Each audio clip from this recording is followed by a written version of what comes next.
Hey everybody, and welcome back to First Time Watch Fridays here on Horror Film Lovers. I'm your host, Jonathan Moody, and we're back. I took a little bit of a break on this one. I will not make that mistake again. We'll be back again sometime very, very soon. I'm hoping in 2 weeks. But I want to keep this going because this is a fun little show.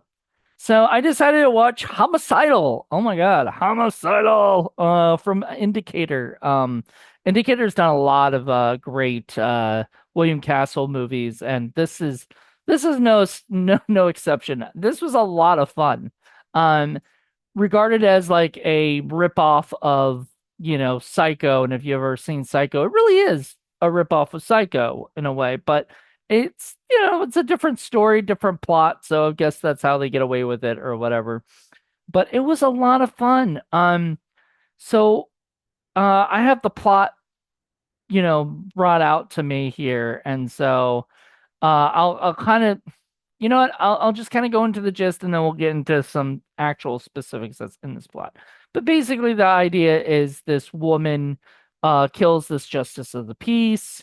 We don't know why all of this stuff's happening, and then it opens up a lot of cans of worms that this whole family has had, this like these dark secrets that this family has had, and all of a sudden brings to light a lot of things. And it is uh I mean, I don't know. I saw there was a comparison to later on the Sleepaway Camp could have been inspired by this movie a little bit, because there's a lot of similarities between that movie and this movie. It could have been just a coincidence, but I'm pretty sure not so much. Um, you would think like this that Psycho would be one, but it's really not. This movie tries so hard to like really lean in on some stuff. I'm gonna get into. By the way, this will be a spoiler review. If you have not seen Homicidal, which I mean it's old. It's like what, 1961? 1961? It is an old movie. So just if you haven't seen it, that's your fault, not my fault. But I am gonna spoil the shit out of the movie. So get ready. So the basically the film, let's do the plot. So the film begins in Ventura, California, where an unsettling blonde woman named Emily, played by Jean Arliss, she is fantastic. She's so great. Checks into a hotel. You know, kind of very psycho-like. It's not a motel, it's a hotel. She speaks in a cold, authoritative tone and bribes the bellboy with $200 to marry her immediately at midnight. So the bellboy is like, "You're hot. Why not?" The bellboy, hesitant but intrigued by the money. I don't think he's just intrigued by the money, by the way. He's intrigued by more. Um, but agrees. That night, they visit a justice of the peace, but as soon as the ceremony is completed, Emily suddenly stabs the justice to death with a long knife, leaving the bellboy in shock. That scene was pretty cool. Honestly, I like, the Justice of the Peace guy was an asshole. And he's like yelling at his wife and telling her all these like nasty things. She's just being a dick. And then like, oh, play the music, lower, or whatever. Oh, quit playing, right? Things like that. He's just being an asshole. But I get it sort of. I mean, at midnight when they're probably asleep, they're older. They're probably already asleep, and then they get this like knock at the door, at their house. Like that's just so rude. Um, but so Emily uses the name Merriam-Webster, by the way. I don't think that was mentioned, but he used the word uses the and I think that's really interesting. Merriam-Webster is the dictionary. So I don't know. I'm pretty sure that William Castle had planned that. That was like in the cards, that was an inside joke. I don't know why necessarily. There's no reason for it, but Merriam-Webster is the name of a character in the movie. So she uses that character's name, and we'll get to that in a second. She flees in her car, returning to a large house where she is a living caretaker for a frail, mute, elderly woman named Helga. We're introduced to Warren Webster, a wealthy, kind man who's about to inherit a large family fortune when he turns 21. Warren lives in a beautiful home with his half sister, Miriam Webster, who is warm, kind hearted, and beloved by everyone in the small town. Meanwhile, Emily takes care of Helga, an elderly woman in a wheelchair who's mute, but seemingly aware of everything going on. There's an odd, tense dynamic between them. Emily often speaks aggressively to Helga as though warning her about something. Um, Now, before we get into anything else, she also came home that night and told her that that she had a run-in with the justice of the peace. I think she mentioned she killed him. Kind of freaks this woman out who can't speak. I'm surprised she doesn't like write things down. I mean, I think she can still write. Emily is strangely obsessed with Warren, treating him like a mixture of devotion and jealousy.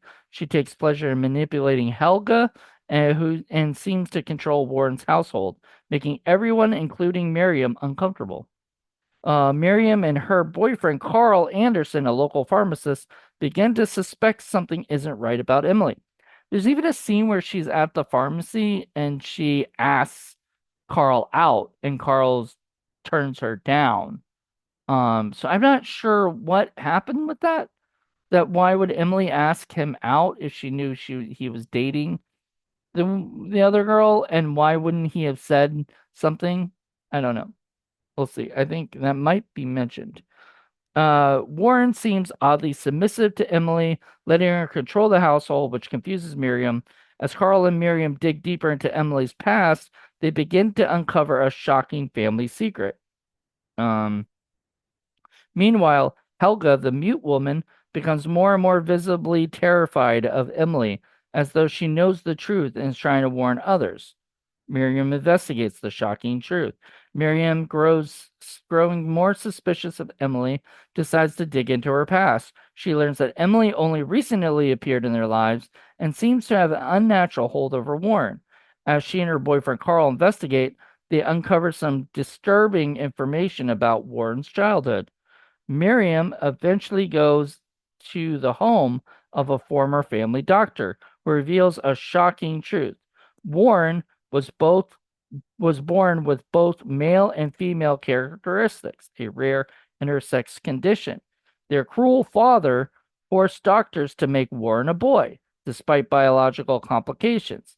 However, Warren's female identity, Emily, never disappeared. Instead, she became a separate personality. So that's really the big spoiler. That's like the big reveal, shocking, reveal and everything. The big twist. Warren is Emily. It is ultimately revealed that Emily and Warren are the same person. That's the twist at the end. Warren has been living a double life, dressed as a man in public while secretly embracing his female identity as Emily at home, basically. So that's interesting.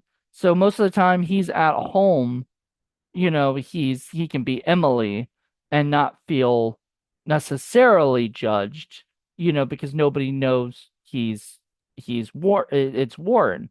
There's an interesting part where Carl, the pharmacist, goes over to Miriam's uh workplace, I guess, or so. I guess she has a workplace that she lives in or something like that, because it's very strange. She, whatever. But he goes in because um Emily had broke in and started destroying stuff in her place.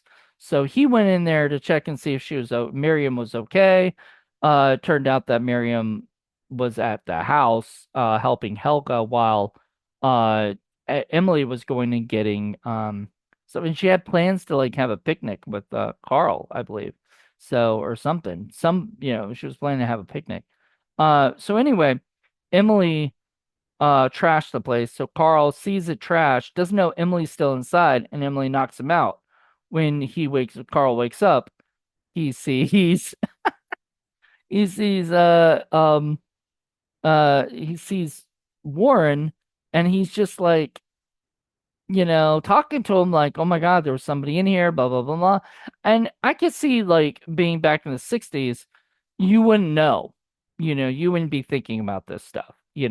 Nowadays, if you watch this movie, having seen movies like Sleepaway Camp and things like that have way shockingly more, this seemed like a psycho twist where, all of a sudden you see Norman Bates in his mother's, clothes, with a wig on and everything. It's the same thing.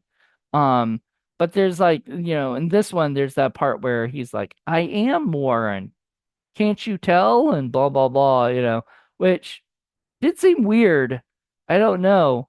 Like you couldn't really tell. And it was the same girl, it was the same person, playing him. So I don't know. They did a really good job because kind of thinking that there's got to be some kind of twist with the identity and everything.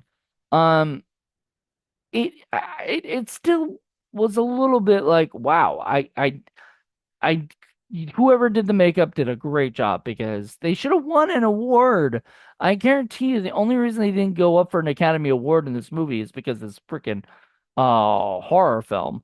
Other than that, this should have won an award. They did a great job with the makeup, you know. But the Academy always dismissive of, you know, movies that aren't avant-garde or whatever. Um so yes, so Warren and Emily murder the Justice Peace to keep their secret hidden.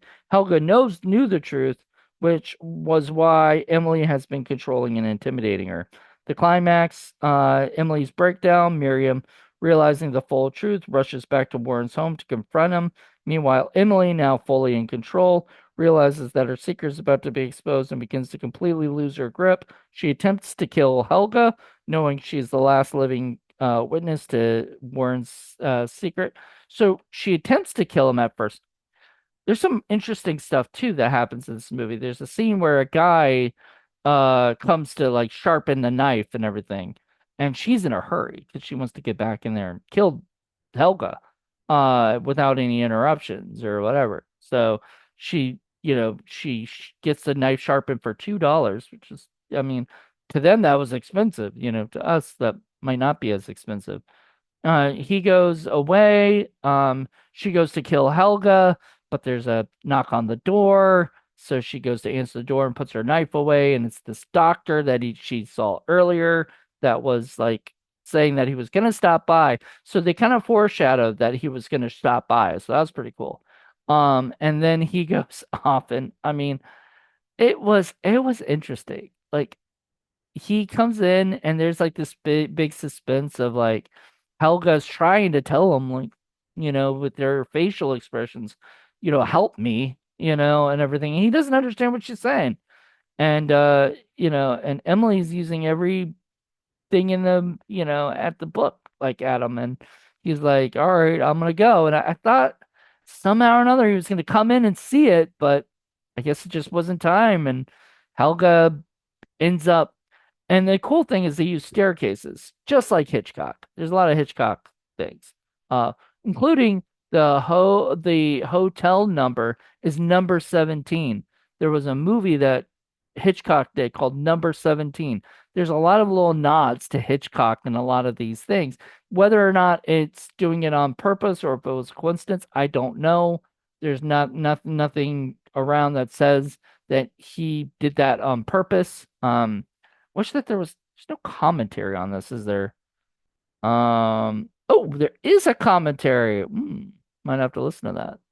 I'll get into what's on this thing, but yeah, there's a commentary on there. So cool. Maybe the number 17 is mentioned in the commentary. That'd be nice. If not, you missed it.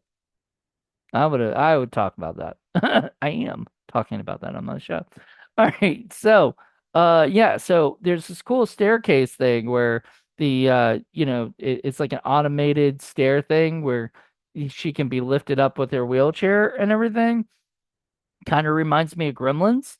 Maybe Gremlins took it from this. I don't know, but this was cool because it goes up and then she goes and kills her.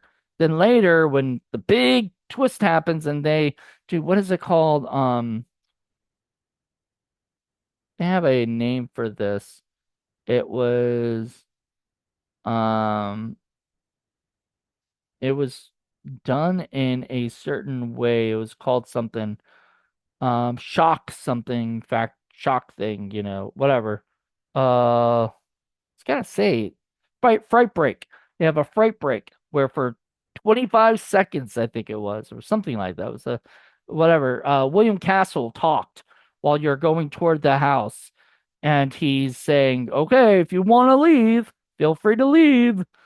We don't blame you. This is gonna get bad. Just get ready." And oh, you guys are brave. You're here, and eventually you go inside, and you're just waiting for whatever to happen. And of course, you see that there's some tapping, and so she goes to look at the staircase. This is Miriam goes to look at the staircase, and the Helga is at the top of the staircase. So you wonder if she's still alive. Like, did she survive? Because you never saw her get killed. So did she survive? And when she comes down, her head falls down. That is such a cool thing. I didn't think like that would happen in a 1960s movie like this. Like more Hollywood type thing like this. Like what is it? They were doing much more vicious stuff with like H.G. Lewis and stuff like that. But this was pretty bad for that like time. Like I was surprised, shocked. Then let's see. The police arrive and Emily Warren is arrested with their secret now fully exposed. Miriam and Carl, now safe, are left to process the horrifying truth about Warren's identity crisis. I thought at one point, like justice is served, the final moments show Warren and Emily being taken away, now completely consumed by the identity. The film ends with Miriam and Carl coming to terms with what happened. I thought that they shot like Miriam shot him too. So I guess he didn't die. Or he they didn't die. And so it was a strange movie. Like this movie was ahead of its time. Something like this, or Glenn or Glinda, or even Psycho. Those movies are really ahead of their time because really, it wasn't until much later where right now where we got a lot of this stuff. Like this is more of the stuff that seems like more up people's alleys of what they would be like. But this was sort of letting people know about these people, like that people like this exist, except not so homicidal most of the time, hopefully. Um, the one thing I didn't like was that on the radio they mentioned, oh, this person is um very homicidal. And I was like thinking, would they normally say that they're armed and dangerous, but they said homicidal to put it in to the movie, to the title. So I kind of didn't like that. You know, um I almost wouldn't, because I don't even think maybe at the end of Psycho they actually say the word psycho, but most of the time they don't. It's just the word, and it means something like that. So I don't know. Anyway, this movie was insane. I absolutely loved it. It was a lot of fun. There were some really cool scenes. I just enjoyed all of it. Now, given where I'm at in my life of my life and love of William Castle, I'd have to give this a 3.5 out of 5. That sounds like I was raving about it and everything. There's some pretty bad acting that happens sometimes, kind of, and a lot of way too much backstory and stuff like that, because like there are times where they're talking about stuff that I would be like, I think you both know this information. Why are you sharing? Oh, you're sharing it with the audience. You're not supposed to do that. You're not supposed to give out like that kind of information, you're supposed to make it sound natural. And they don't make it sound natural. It definitely sounds like they're just trying to give you all the information that they can. My brain is not is not thinking of the word to use for it. But anywho, the point is that they are it is pretty cool. Like the whole movie is really good. I had a blast. I love this indicator Blu-ray for it. Uh do I think now the big question tends to be a lot, do I think that this should be upgraded to 4K? Um Not particularly. I wouldn't care. Like, I mean, if it got upgraded to 4K, would I buy it?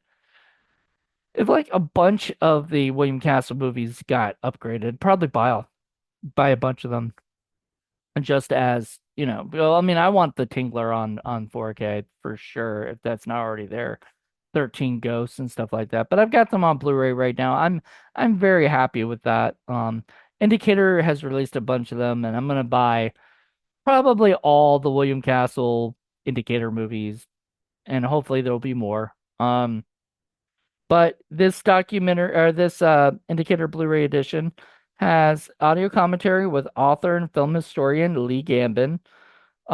Stephen Laws introduces Homicidal. It's 8 minutes long. Personal appreciation by the acclaimed horror author. Um, that is the Stephen Laws thing. P. Psychet, William Castle and Homicidal, 2002, 8 minute, uh, I guess it's an archivist, Bob Burns, and filmmaker Dave Duvall talk about it. And filmmakers Dave Duvall, Michael Schlesinger, and Fred Olin Ray discuss the film. Okay, whew, it's a lot. In 8 minutes? That's really short. All right. Ballyhoo, a 2018 4-minute film historian Bob Thomas recalls the time he interviewed Castle. Youngstown, Ohio premiere, that's 5 minutes from 1961, which an original promotional reel in which Castle interviews attendees in the film's premiere. That's so cool. Like stuff like that. Thank you, Indicator. Like I love that stuff. Like please keep doing stuff like that. Isolated music and effects track and original theatrical trailer. So, and image gallery and stuff like that. It doesn't have reversible art. And if you look in here, it just has like the art of other Indicator movies, including the William Castle ones, including The Tingler, 13 Ghosts, and Mr. Sardonicus, which is the only one I need right now is Mr. Sardonicus, I think. Um, but it's also got like The Voyage of Sinbad, Night Tide, Torture Garden, a bunch of others. So there you go. This is, if you don't own this movie, but you've seen it, and if you haven't seen it, then I just told you the whole story. So I guess, I don't know. I still would say see it because it's definitely something to be seen. The actors, I don't know any of them. Jean Arlist, I think that's her name was Jean Arlist. Um, Jean Arliss did such a great job. Like honestly, she was wonderful. And as Warren, she was fantastic. I don't know how they did it. I don't know if they used another person's voice because it did seem at times like it was another person's voice saying the lines or whatever. But I don't know. They did such a great job. I just loved it. Absolutely loved it. If you haven't seen it, watch it. If you have seen it, buy this disc. Like it I get it for like probably 15 to 18 bucks on eBay. Way worth it. Because this is just very cool. Now, I'm gonna warn you, some indicator Blu-rays are region B locked. This just so happened to not be. So that was one of the great things, is this was a region free one, and I loved it. I loved the movie. I loved everything about this. I will watch this again. I don't hold it up there with Psycho's like a 5-star movie to me. Like there's a it's hard to ever beat Psycho, but when you're gonna rip it off, man, have it be fun and have it be homicidal, like all that stuff. It's just so much fun. I had a blast. There's still so many scenes I forgot to mention, but the movie is good. It's an hour and a half almost, like almost hour and a half, not even. And I mean, the time just flies, honestly. You get mixed up, you get into this world. I mean, it's so much fun. If you haven't seen it, check it out. If you have, buy this thing. So, all right. Anyway, that's it. Join me, I think in 2 weeks. I'm gonna say that, but who knows? That would be, I think, the last Friday, the 28th. We'll see. I know I've got a plan for I got a hope for next Friday, but we'll see. But it won't be this. It won't be first time watch Fridays. It'll be I think it's gonna be another whole nother segment that I'm doing. So we'll see. Don't count anything in stone yet or whatever. It'll be what it will be. But I hope you guys enjoyed this and let me know what you guys think. Do you like Homicidal? Was this a movie that you guys watched? What are your thoughts? Like, I love to hear this stuff. Like, I want to hear what people thought about this movie because this movie is pretty different. It was a ripoff of Psycho, but in its own like weird little way. So I loved it. I had a fun time. All right. Until then, everybody, I hope you guys enjoyed this. Bye.